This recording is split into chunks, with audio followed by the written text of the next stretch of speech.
है कि सचिव वेद गुरु तीनों, सचिव है मंत्री, वेद है डॉक्टर और गुरु है शिक्षक। जब ये तीनों अपने भले के लिए गलत बात कहने लगते हैं तो देश का, परिवार का, समाज का नुकसान होता है। तो रावण को समझाया नहीं, उल्टा कार्य के लिए आगे बढ़ाया। जब विभीषण ने जाना कि रावण मंत्री परिषद में बैठा तो विभीषण जी ने आके रावण के चरणों में दंडवत करके प्रणाम करा और उनसे कहा कि आपको काम करे तो मत लोग को छोड़ देना चाहिए।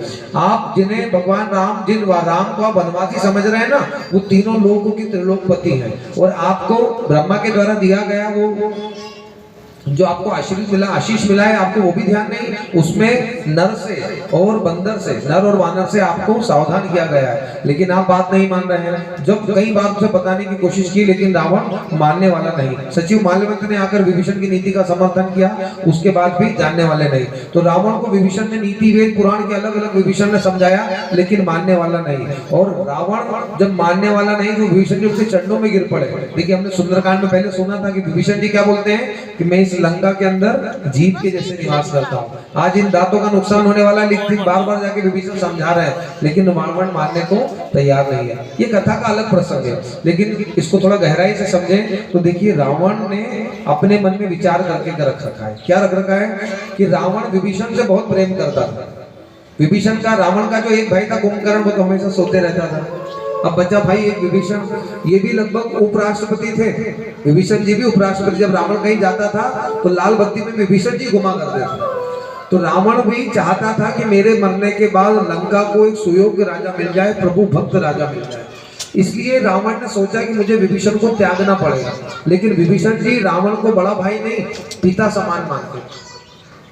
तो रावण जानता था कि जब तक मैं भरी सभा में इसका अपमान नहीं करूंगा मुझे छोड़ने वाला नहीं, क्योंकि ब्राह्मण को अपना मान बहुत प्रेमी होता है। तो आज रावण जैसे विभीषण जी चरणों में गिरे हैं तो आज रावण ने मन में संकल्प कर लिया कि आज मैं विभीषण को त्याग दूंगा तो मुझे छोड़ दे।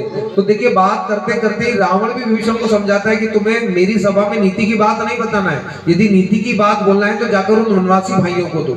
विभीषण ने हर तरह से कोशिश करी और जब रावण उनकी बात नहीं सुनता है तो विभीषण जी कहते हैं कि रावण, आज तेरी सभा काल के वश में है। अब मैं रघुवीर की शरण में जा रहा हूं तो मुझे कोई दोष नहीं देना।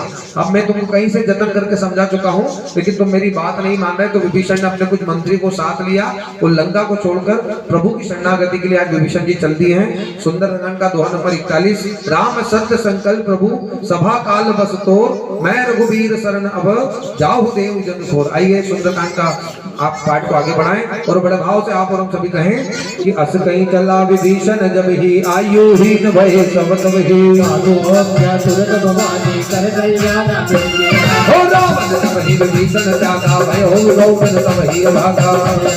नायक पाई करत करोड़ हो सकिए कारी चरण चल जाता, अरुण मंडल सेवक सुख दाता। हो देवन जनक सुता और लाए, कपट पुरंग साथ धर लाए। हो जिस पायन के पदुकन रामा, भरत रहे मन लई सिया रामा। आज भी रामा हो बचे रख बाबा से हम सबके कष्ट मिटाए हैं, इसीलिए तो हम सब बाबा के दर आए हैं। रख बाबा से हम सबके कष्ट मिटाए हैं, इसीलिए तो हम सब बाबा के दर आए हैं। विधि करत सप्रेम विचारा, आय हो सब से तो यही पारा। कभी न विभीषण आवत देखा, जाना कोई को दुख विशेषा।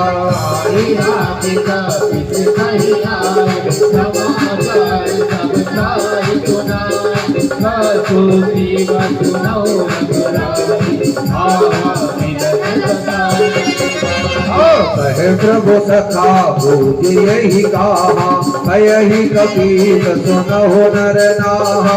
जान न जानि निशाचर माया, काम रूप यही कारण आया।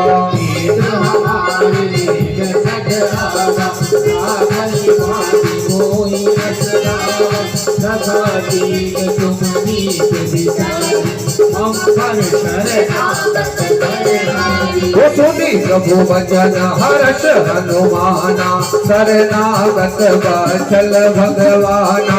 जय जय जय हनुमान गोसाई, कृपा करहु गुरुदेव की नाई। शरणागत कहो देव जी रामा, निज हृदय हनुमान सिया रामा।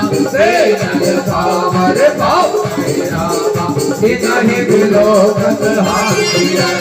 ओ कोटि वेद बदला कही जाओ, आए शरण तजहि नहीं ताहो।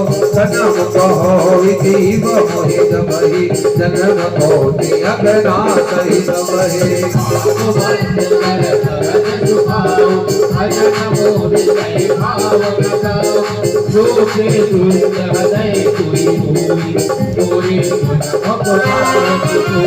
निर्मल मन जन सो मोहि बावा, मोहि कपट जल शीर्ण भावा।